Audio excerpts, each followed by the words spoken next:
Good afternoon. Unfortunately, we got cut short today. Really wanted to work to get the group back out on the field if at all possible, but Doppler hadn't moved enough. And the reason why is oftentimes in football we're faced with adversity, sudden changes, if you will, particularly as it pertains to weather. We had a big delay last year when we played the Cowboys, for example. And so we don't run from days like today. We just work to try to deal with it to the best of our ability and get as much work done as we can while keeping the group safe.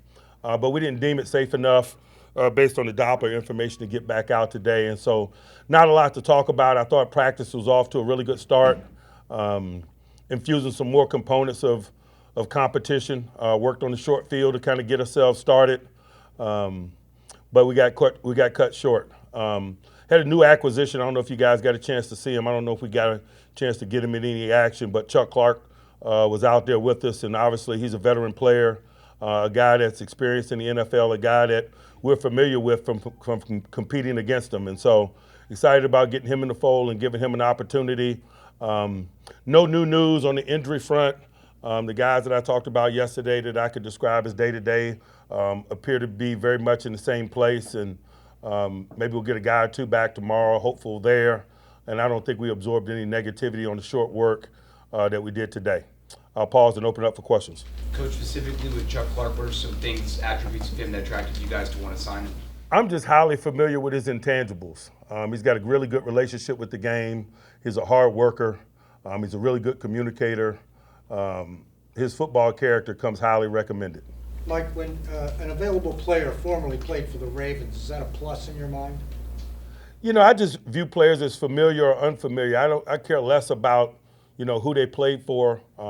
Because he played for the Ravens, I'm familiar with him, and I think that's probably the thing that captures my attention more than anything, the familiarity component, less so about who he played for. It's just so much of that in today's game that I think is less of a story or an issue. You view him as someone who can still play in the post, and do you feel like you needed somebody else there? That's why we're here. That's something to be determined in terms of his skill set. He'll be given an opportunity to prove it. What did you want to see from Broderick Jones coming into this camp, particularly with him moving to the left tackle? I expect him to do what we drafted him to do. He was a left tackle prospect, man, a highly regarded one when he came out.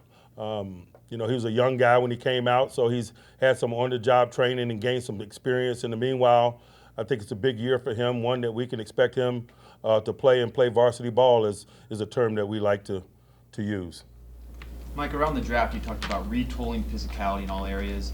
How does Ramsey fit into that vision? We're here to find out. I'm certainly familiar with his reputation, as are you. That's why you asked the question. But those things are earned. Those stripes are earned in settings like this. Mike Tomlin was a guy as a rookie that obviously didn't play and then has cemented himself.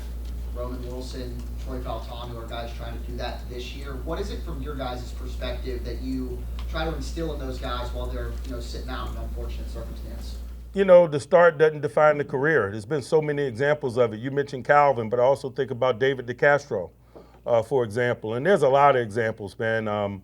Injuries are a part of the game. Sometimes it derails the beginning of someone's career.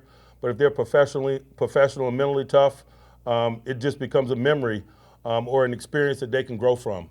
And so it requires no significant, talk or conversation. There's just so many examples of it because it's a part of our game. Like your reaction to the Rodgers to Metcalf quick out for the scoring 7 shots? That's what I anticipate. I'm not going to throw a pep rally. That's what I expect. That's what I envisioned all summer.